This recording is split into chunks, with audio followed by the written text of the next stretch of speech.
settle for any ordinary brand. Let Gerry Foster, the branding evangelist, show you how to have a world-class brand here on Big Brand Formula.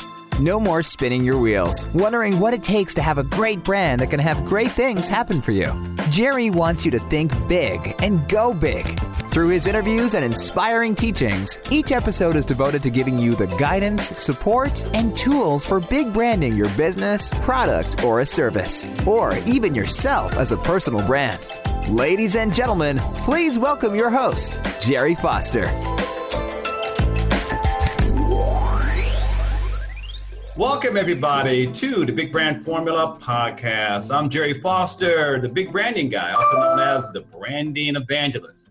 And I got to tell you, I am just so thrilled and honored to have this young lady as my special guest today because she is exceptional.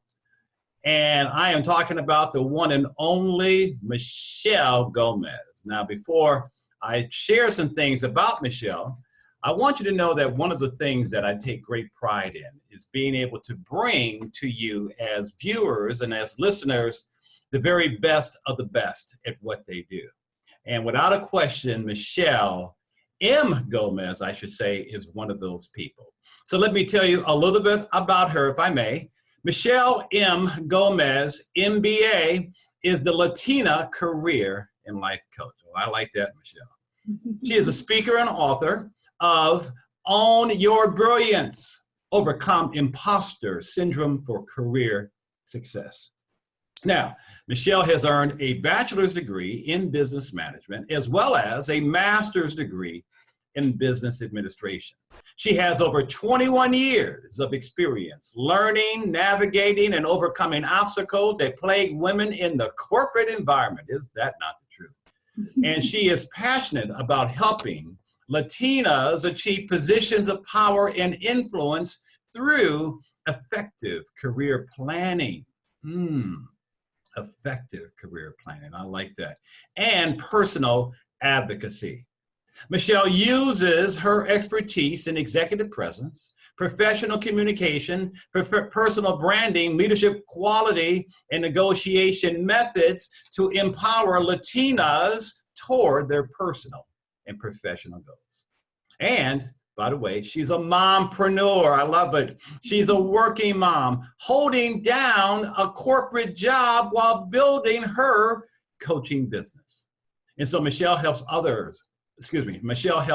working moms develop a work-life design that incorporates career ambition and conscious parenting through inner feminine healing. Recently, she's launched a new area of her life coaching practice called Unhealed. Hi, Juz. I hope I'm pronouncing that right. Which is she'll say it. She'll correct me. Which is a program focused on helping adult daughters heal their Latina mother wounds. Michelle, thank you for being here. Now, how do I pronounce that word?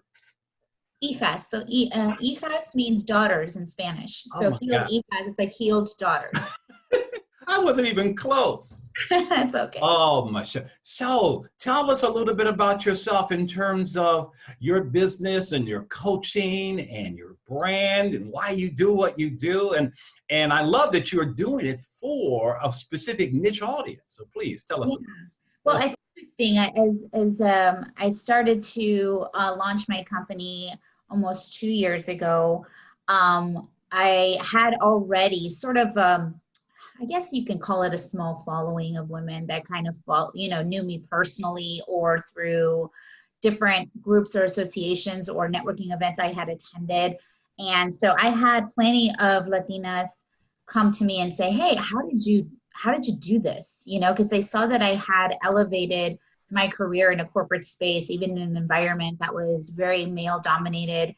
And many of the people in positions of power and influence were middle-aged white guys. So yet here I am, and I stuck out like a sore thumb. And they were like, well, how did you get there? So I started mentoring initially.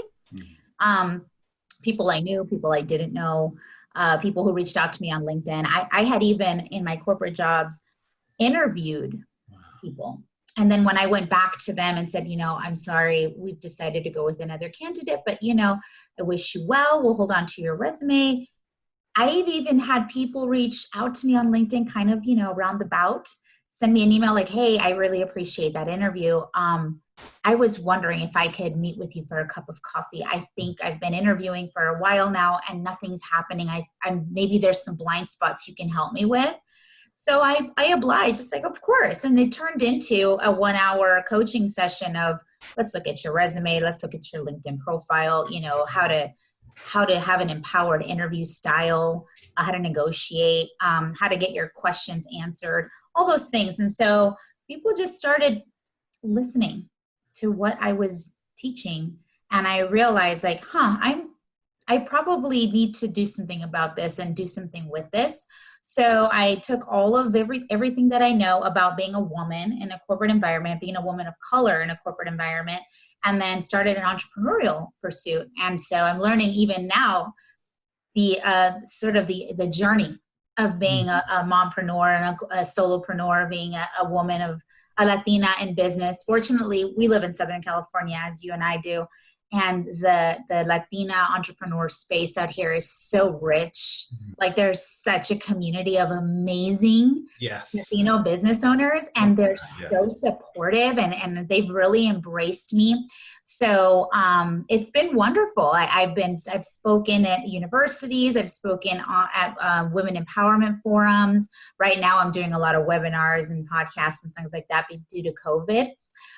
But yeah, I had been working with so many women throughout my career already, a few men here and there, and even women who don't fall into the Latina demographic. I have clients that are not Latinas, but they are women. And so as I was doing this work with them, Gerry, I realized that there were parts of the outside of imposter syndrome, outside of fear and, limiting beliefs and things like that, just some trauma in terms of the maternal relationship they have with their mothers. And so I have a lot of experience with this myself, and I have been on my own healing journey for 10 years.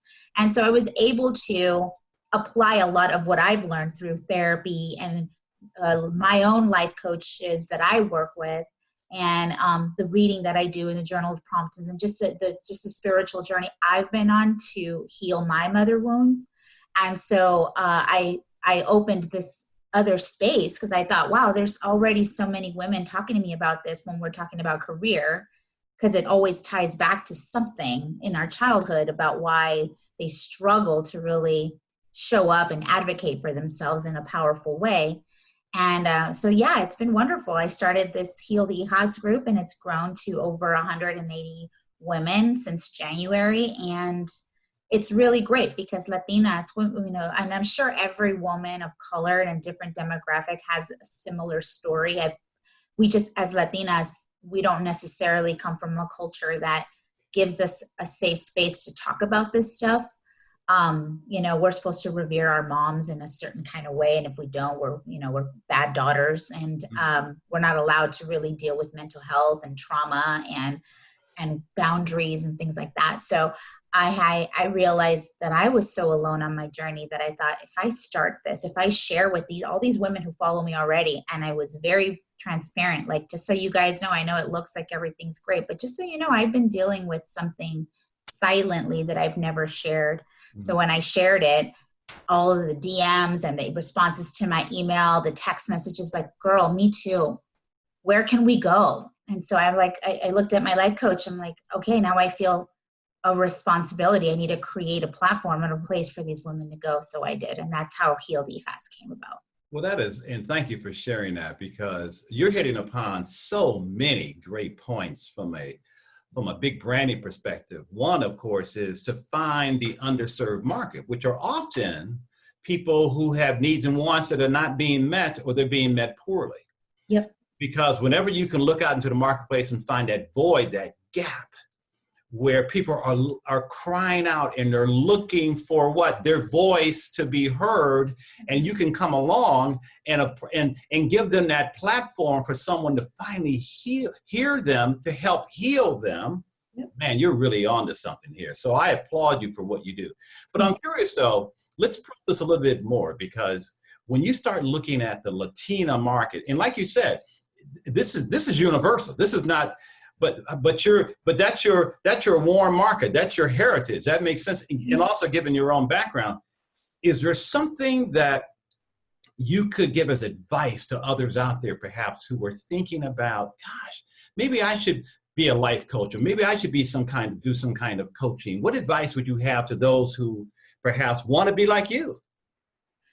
It really is, for me particularly, it was a voice I couldn't deny. I had been called, have had people come to me and ask me for help so much that I thought, okay, clearly I have a purpose here, and I should be doing more than just this, corporate job. I should be doing something else. And I love to read. I love to write. I love to coach. And I like to mentor. I think for me, I can't say this for everyone, Gerry, but for me, there was a time where I kind of got tired of clapping for myself. Does that make sense? Like, I was just like, okay, I'm getting this job. I got this degree. Then I went into grad school, and then I did this, and I did get this promotion, and I doubled my salary here, and I got this bonus, and all these gold stars are great, but they're all also conducive to someone who is looking for validation and looking for an impostor syndrome struggles. And it's a trauma response sometimes to overwork and just keep getting that gold star. You're just a gold star junkie. And that was me. And after a while, I just kind of got tired. I'm like, I'd really like other people to win too. I think sometimes when you are in a boardroom covered, surrounded by a bunch of middle-aged white guys, it gets pretty lonely. Yes. And as a first generation, you ask any first generation Latina American or Asian American or Indian American, when they're the first born here, and you're the first to go to the university, and you're the first to be a business owner or whatever, first anything, it can be very lonely, because it's not like you come from a background where everyone's a college graduate and you have all these ties and privilege and you have all these connections. No, you literally have to get out there and figure it out. So I think I just was like, okay, I'm ready to show some other girls who were like me, other women who were like me, who would have been nice if they could talk to somebody. Because other communities, privileged communities, do it all the time. They connect each other. They meet one another. I wish we had parents that were like, at the golf course, at the country club, talking to some big wig, like, hey, my kid's about to graduate from college. Do you think you can get her an internship, or I don't know, make her a receptionist or something? Yeah, sure. No problem. And I come in with this, like, undeserved privilege because my parents are well connected. That's not our reality. Exactly. And so I thought, I really want to see other women do what I've done. Yes. And do better and do more. In fact, I actually, right before I got on this call with you, I had my tissue right here. I had to wipe away my eyes got watery because one of my clients who works on Capitol Hill just had a major bill approved by her congresswoman that she serves. And this bill is going to help so many communities that are struggling to stay in their apartments because they're facing eviction due to unpayment, but without the unemployment rate being what it is. Yeah. And she's like, I really want to make an impact. So she drafted a bill. And this just about 7 minutes ago, she got the notification from Congress that her bill was approved. And these are the things like, yes, that right there is way better, more satisfactory to me than to get another promotion or to get another raise. Like, okay, like, you know what I mean? Like, that's what fueled for me. It was a purpose. It's like, now, you've done, now reach back and help others. And so I'm like, okay, I'm going to do it. I'm now focused on them and continue to refine my skill set as a coach and as a professional. But it really, if you want to do that, it's a pull. It's like, it's almost like you get sick of yourself. Like, oh, okay. Like, one of the things I love, what I love, what you're hitting upon also, which I love about, is that you know who you are. Mm-hmm. You know why you're here on this planet. Yes. It's a spiritual journey for sure to know your purpose. Exactly. So when you kind of look at what your purpose is, particularly as a brand, okay, because I see you as a brand, not just someone who's providing expertise. There's a big difference. What do you feel your purpose is? What has God called you to do? how do you articulate this is that void out there that you're helping to fill? What would that be for you? It's a combination of helping women understand that they are marketable, that they're valuable, and that there's a way that the world sees them that they just need to catch up. And like, sis, like, the Latino community is responsible for over $1.7 trillion in consumer spend every year. We are loyal consumers. Spanish is one of the most spoken languages all over the world. Okay. This is why they need Latinos on boards. This is why we need Latinos in positions of leadership and management to influence this, because, companies who want to take their brand global and really want to tap into that global consumer dollar, they need the diversity in the boardroom. They just do. And so I get tasked, the purpose for me is to bring this information to them and let them see themselves from a new light and change their narrative. And so when you show up with that understanding of your value, and rather than look at the fact that you're brown and you're not privileged, because most of the women do come to me, it's like, I just, I didn't come from privilege. I didn't go to an Ivy League school, and I have an accent, and it's like, girl, that's your superpower. Okay. Like, hard work, how to be resourceful, you're diligent, you're not a silver spooner. Nobody just handed you everything. You're willing to work for it. And there's a part of that value that's tremendously marketable just in this global consumer dollar. So let's get you on board so that you can start to market yourself with that understanding, rather than, oh, woe is me, I don't have all of these things. No, you have other stuff that's just as important, just as valuable. So where do your leadership skills come from? Because you are truly a leader. There's a combination of my education. I'd like to believe definitely my education. There is tremendous. I do a ton of reading, Gerry. I read I just love it. I love books. Books have just always been such a guiding post for me. And so everything that I've learned, I'm so grateful for people like Sheryl Sandberg and Brene Brown and Iyanla Vanzant and Don Miguel Ruiz. And I can keep going. Glennon Doyle. I read a ton, right? But in terms of my leadership skills, really leadership is less about us and more about the people. Yes. So it's the more we start removing the shine off of us and we realize that we're optimizing people to perform at the best level that they have to offer. That is true leadership. It's empathy, it's connection, it's communication, it's all things human. And that's what I feel tasked to do in terms of a purpose, is to change the narrative also, because as women, we just work differently now. I mean, even men, where we have gender roles are kind of out the window now. Women are doing so much more than just having children. Some women aren't even having children. Some women have jobs while going to school, jobs while building a business, jobs while having a very fulfilling hobby. Whatever it is, where we're so multifaceted now, that my goal is to really help women understand that you don't have to be pigeonholed into one thing. Like you can really diversify your portfolio in a way that it really empowers you. And that's the leadership quality that I bring to the table. It's like, okay, let me call out some blind spots that maybe you're not aware of. And we can make that as your part of your personal brand of excellence, which is something that I help my clients develop as well. How do you help them call out those blind spots they're not aware of? You have a process for that, or do you? I do. Yeah. And I mean, we definitely do a full audit on their resume, on their LinkedIn profile. And I ask them a lot of tough questions, because here's what people tend to fall into it's an icky trap, but we get into this idea that we have to please everyone, and like we should be doing this. I mean, we should be doing that. Look at this job. You should go after that. You should get that degree. Of course you should go to grad school. And we do so much shoulding of ourselves that we start going up this ladder, right? And like Jack Canfield says in Success Principles, he says you climb up this ladder and then you get to the top and realize that it was leaned up against the wrong building.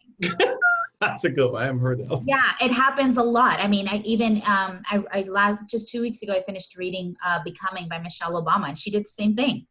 She did all the right things, because she was like, I just felt like I should do this. I felt like I needed to make people proud of me. I liked what it felt for people to be proud of me.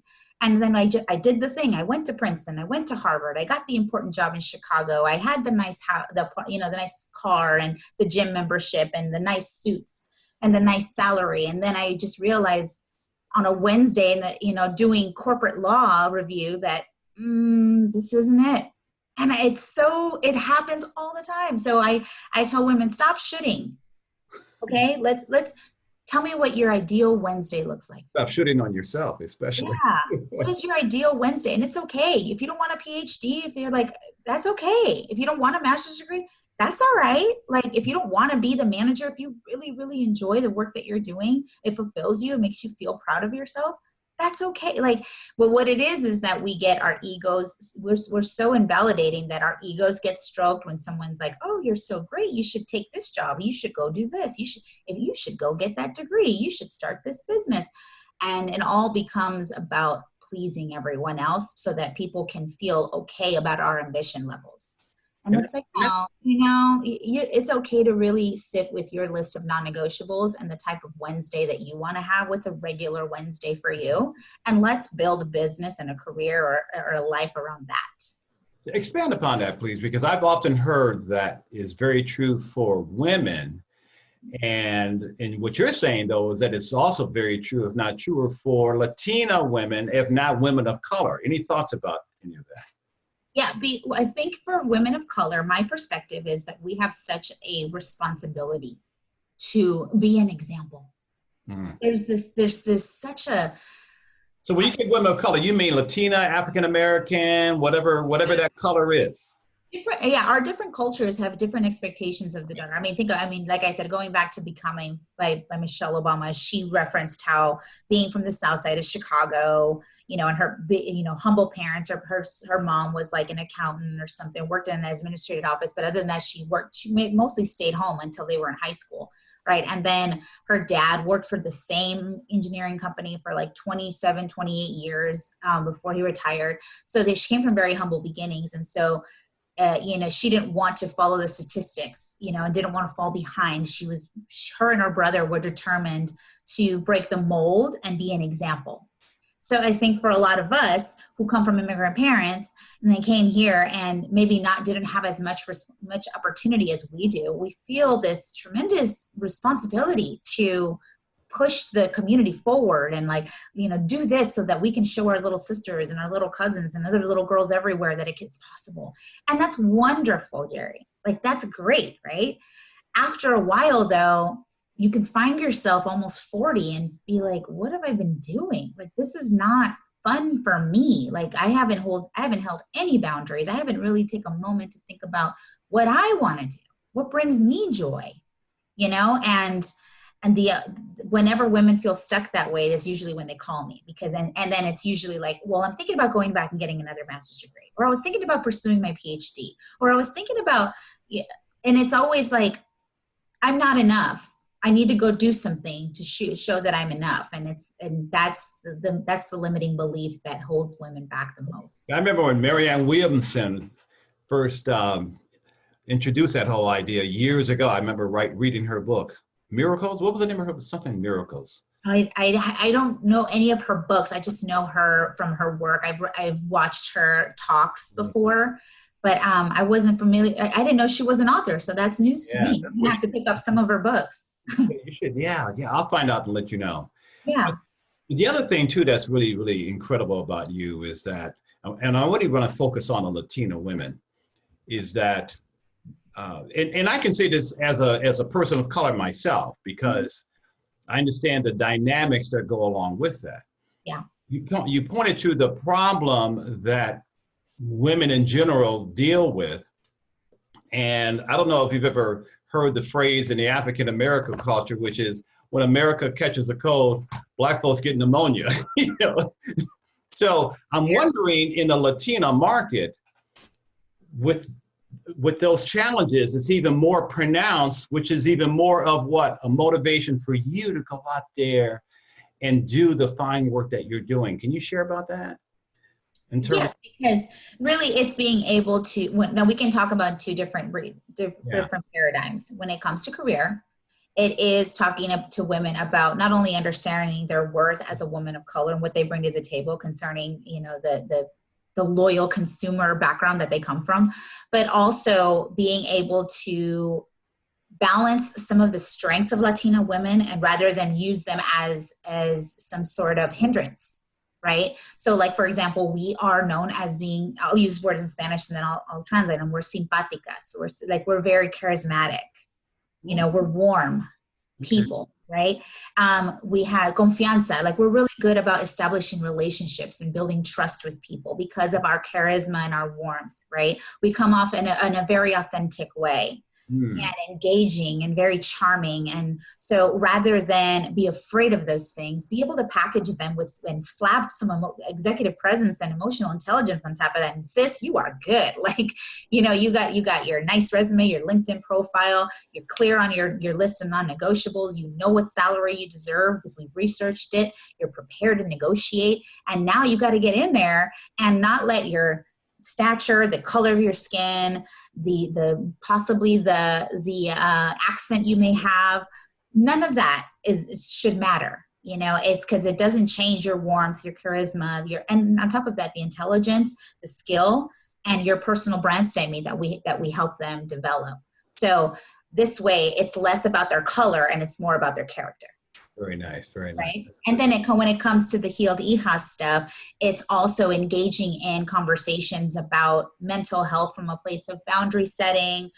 It's more holistic in a term. It's like remothering type stuff, learning how to connect with your inner child, giving these ladies an understanding of certain life coaching methods that will help them suffer less. That's the goal, to suffer less, meaning don't be triggered by so many things, develop a relationship with your mother that is in accordance with the way you want to be with her and the boundaries you want to set, so that you can be the whole healed woman you need to be for yourself. Because there's also cyclical work happening there, because when a mother, a Latina mother, decides I'm breaking the chains, the cycle ends here. And I'm going to do the conscious healing work for myself so that my daughters don't take this on and have to carry it. They get the whole healed conscious version of myself. And it's beautiful work. And it's wonderful because I see the Latina culture doing other things about it too. Like there's this hashtag right now called End Chancla Culture. Like basically the nonviolent parenting, because we were raised with a chancla, like we got hit with the shoe all the time, with the sandal. That was like when we got spanked when we were kids, our mom would go get a chancla. And so now there's a hashtag, there's a whole movement out there about end chancla culture. And it's the push to the movement to end violent discipline practices in the Latino community. Gotcha. Okay. So who's your primary audience? Is it working corporate Latino women in corporate America, or are they blue collar? Are they independent professionals? Are they self-employed? Who's your core market? I actually have a mix. It's mostly white collar executive women, mostly, or women usually I find, and I didn't intend it this way. It's just what the metrics show. When I look at my list of clients right now, it's all women professionals, educated women, and women in high positions of influence in their individual markets. Like I have PhDs, professors that work in academia. I have attorneys, some of them in private sector like media, and another one in Capitol Hill, the one I just mentioned. Talent acquisition professionals. And then I also have PR, like media PR people that I work with as well, women who do like digital marketing and content and PR initiatives for their organizations. So yeah, I do have a course though. And so for someone who isn't at that level yet and they're just kind of working their way up in their career, I do have an 8-week course that is a little bit better tailored to them. And then I also have women that they have a corporate job, right? And it's fine, but they want a business on the side. They're trying to scale a business, start a business, launch a passion project. So I work with them in that regard as well. But your sweet spot are the corporate women who just want to break that glass ceiling, right? It sounds like they're the ones that are rising up in corporate America. Are these white-owned companies? I shouldn't say that, but are these Latino-owned? I don't think so, because I mean, we're talking tech companies. Okay. Uh, So in other words, they are doggone good at what they do, and it doesn't matter who owns the company. If it's the middle class white guys in the boardroom, whatever, it doesn't matter. They're so skilled and so bright and so brilliant. They are working their way up the ladder. That's great. Right. And funnily enough, Gerry, some of these women have already done that. Like, they've already done it. They have great jobs, amazing salaries, doing important work, but yet there is something missing. Mm-hmm. There's something missing. They're like, I have it all together. Why am I not happier? Does that tie in then with the mommy issues, you think? Okay. It does. It ties into mommy issues, daddy issues, unhealed trauma. And again, it all stems back to, I can't seem to advocate for myself. And again, you get tired. You get like, well, what else? So, I mean, so I go for it. Do I get another promotion? It's like we're rudderless. Is that the comment? We're rudderless sometimes. And that makes us feel like, for ambitious women anyway, who we're told you need to do that. You got to go do this. I mean, I credit my grandmother as being the one person in my life that from the moment I could remember, I think I was like 4. She would ask me, what are you going to do when you grow up? How are you going to support yourself? So it was never like, for me particularly, I can't say for all of my Latina sisters, but for me, it wasn't marriage and children was the expectation. It was like, no, you have to get an education. My grandma was like, in this country, in the United States of America, education is the key to everything. Like, you will be successful, you will be fine, you will be supported. And she didn't want me to fall into the trap of being supported, maintained by a man, and then have to suffer, because I don't know how to take care of myself, because, she's had her own traumas and knew what it was like to have a man mistreat her because, she couldn't take care of herself. So she's like, get educated and figure out what you're going to do, get educated, start the career, and get to work. Nice. And she would ask me this all the time. So what are you going to do when you grow up? How are you going to take care of yourself? What kind of work are you going to do? And I always had to have an answer. I always had to have one. There was no shrugging my shoulders like, I don't know, I guess I'll figure it out. Excuse me? No. You need to have a plan. So, and my plan changed over time as always. I wanted to be a lawyer, and then I thought I wanted to be a news anchor, and then I finally just landed in business. But my grandma really pushed that in me, right? And so sometimes we don't know when to stop, Gerry. We're just like constantly going, getting the next degree, getting the next promotion, doing the next thing. And I'm the same. I've had to stop myself. The minute I start to feel like I'm not doing enough, it's like, no, I've done enough. It's now about helping other people feel like they've done enough and being able to find balance and happiness and rest, self-care. Because even with a great important job, if you're not happy and you're not taking care of yourself, or you're not taking care of your family, there's eventually one shoe's going to drop, and you don't want that to happen without a plan. So is there anything else in terms of advice you can give some of our listeners in terms of, hey, this is what you have to do to really accelerate what you are here to accomplish on the planet? Any thoughts, any words of wisdom that you'd love to? Stop listening to other people unless you are asking. Because that is a great way of learning a little bit of, part of the emotional intelligence work that people do is learning social awareness, right? How are you perceived by other people? How do you impact other people? And I really love Iyanla Vanzant's take on this, because we're not looking for people's opinions, because everyone has an opinion, right? We're looking for their experience. How do people experience you? When they're around you, what do they feel about themselves? And when they think of you, what do they know? What do they know with total certainty that they can go to you for? Mentorship, guidance, accountability. What do you know, and that you can do for hours and lose track of time. Hours, right? And so that would be a great way for you to get in tune with your purpose. Very nice. Really, really quiet the voice internally and connect with that inner voice that tells you, like, this is what you should be doing. Like when people say, when you ask, when you're around me, how do you feel? Mm-hmm. When you ask those people, and when you say, when you think of me, what are some of the things that you feel I'm good at? And then out of those things, which one of those bring you the most joy? Yeah. So that's a great way to get kind of clear on what you want to do and stop thinking about the shoulds. I mean, I think it's so interesting, and it happens everywhere. I mean, in academia, there's this like understanding that, well, you always have to go get this and go get that and go apply here and do the thing and write the grant. And after a while, if what you really wanted to do is create curriculum for K through 12 students in underserved communities, then although this shiny, bright object over here with this like really important job and title at this major university sounds nice, it may not be in alignment with what you really want to do. Exactly. Like what you really care about.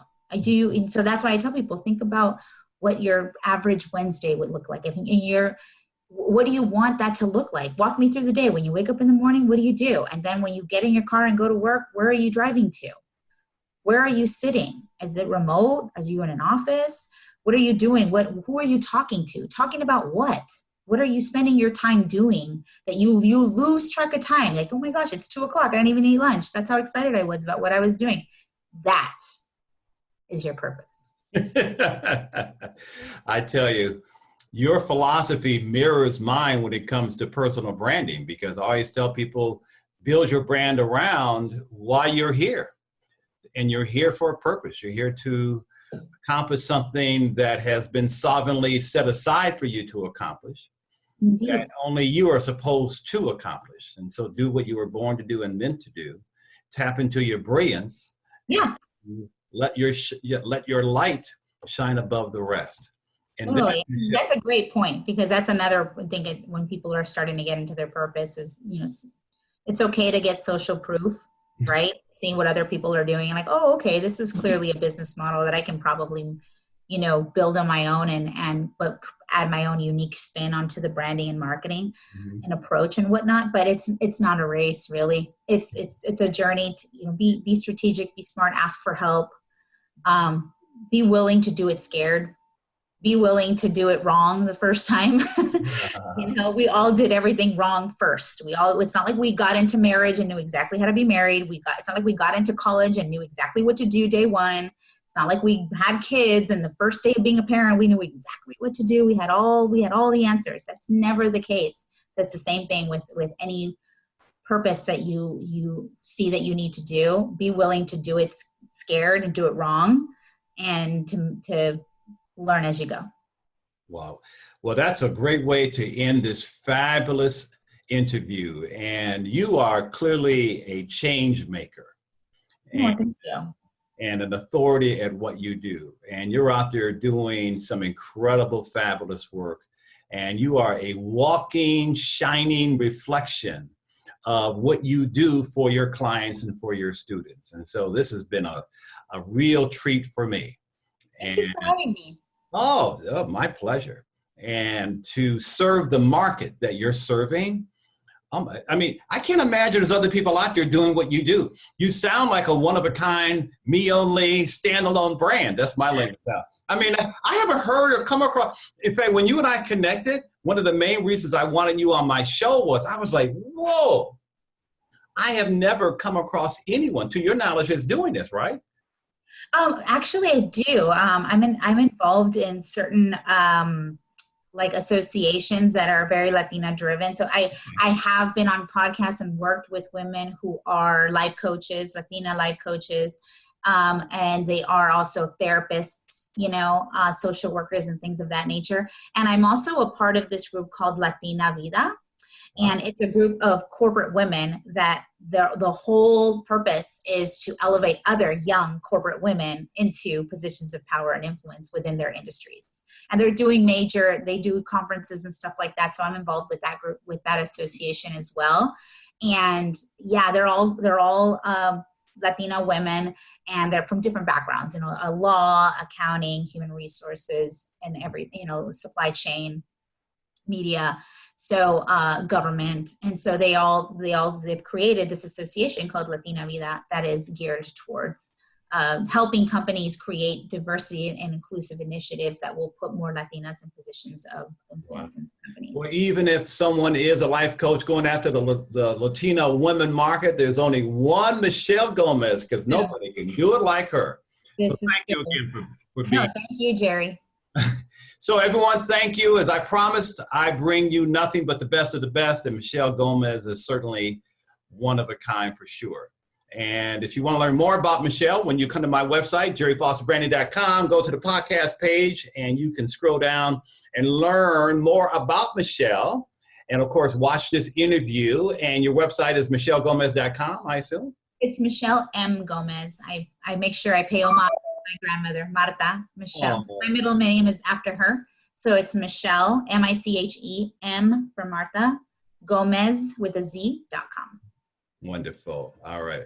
Listen, thank you so much. And until next time, this is Gerry Foster, the Branding Evangelist, signing off. Take care.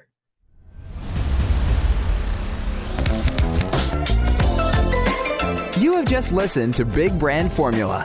Thanks for joining us, and make sure to visit our website, GerryFosterBranding.com/podcast, where you can subscribe to the show and access our resources.